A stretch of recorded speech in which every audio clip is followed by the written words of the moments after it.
Amis du jour, chalutations. Pour les petits nouveaux, moi c'est Sekhmet et je vous souhaite la bienvenue dans mon podcast littéraire. Dans mon émission, je vais tenter 3 fois par semaine de vous donner envie de découvrir des livres de tout poil, récents et moins récents. Alors, si ça vous tente, c'est par ici la suite. Aujourd'hui, je vais vous présenter L'Atelier magique de Kobe de Kyoko Azumi, publié aux éditions Hauteville, collection Kibun. Dans ce roman, nous allons partir au Japon, dans la ville de Kobe.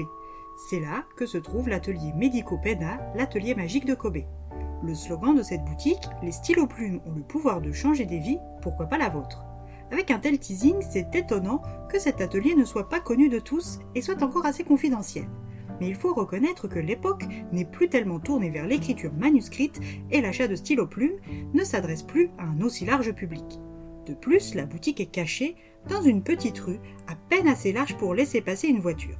De chaque côté des immeubles de 2 étages et des maisons individuelles, tout au fond de la ruelle, un bel édifice occidental au volet violet. Pour les plus imaginatifs, la boutique prend des allures de maison d'elfes, pour d'autres, celle d'un mini-manoir. Quand on en franchit le seuil, en haut des marches, on entre dans un autre espace-temps.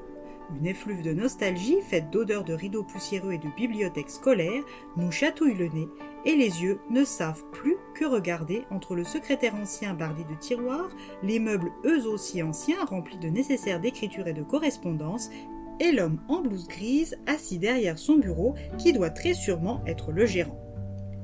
Si Nonami Sawa et son ami Yamaguchi Minami ont franchi le pas de porte, c'est pour la promesse faite par le slogan.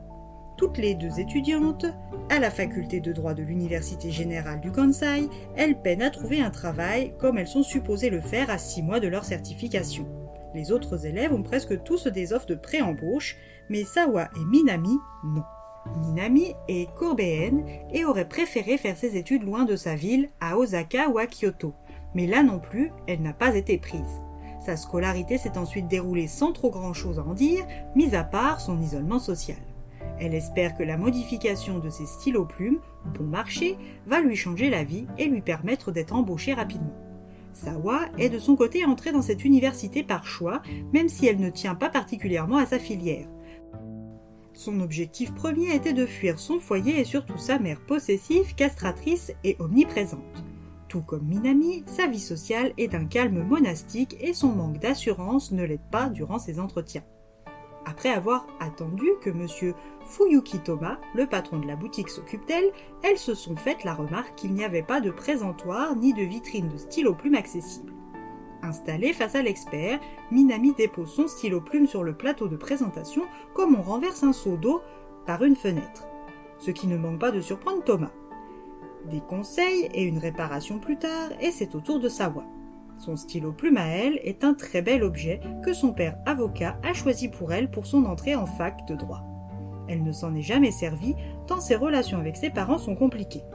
Elle le trouve trop pesant émotionnellement et il la rattache à la maison de ses parents, celle qu'elle a fui à tout prix.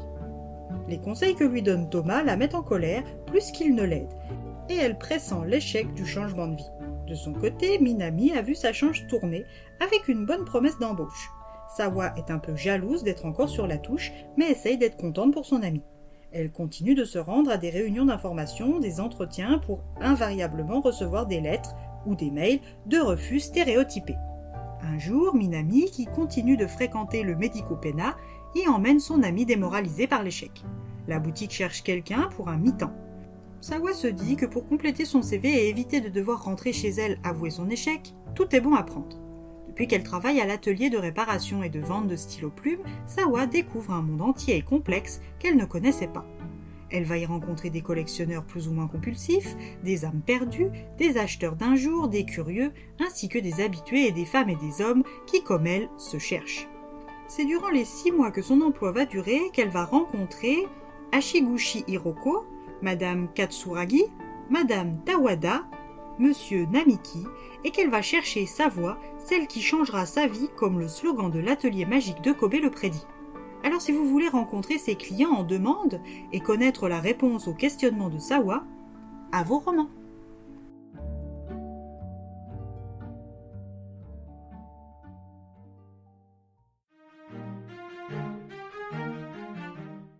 Une belle découverte riche en émotions et en enseignements pour l'amatrice de stylo plume et plus globalement d'écriture manuscrite que je suis.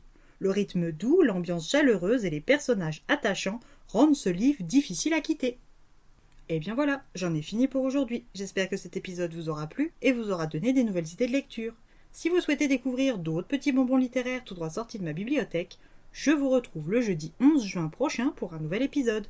Et si d'ici là je vous manque de trop, n'hésitez pas à me rejoindre sur mon compte Instagram, @leslecturesdeSekhmet. Sur ce, salut les amis et à la prochaine.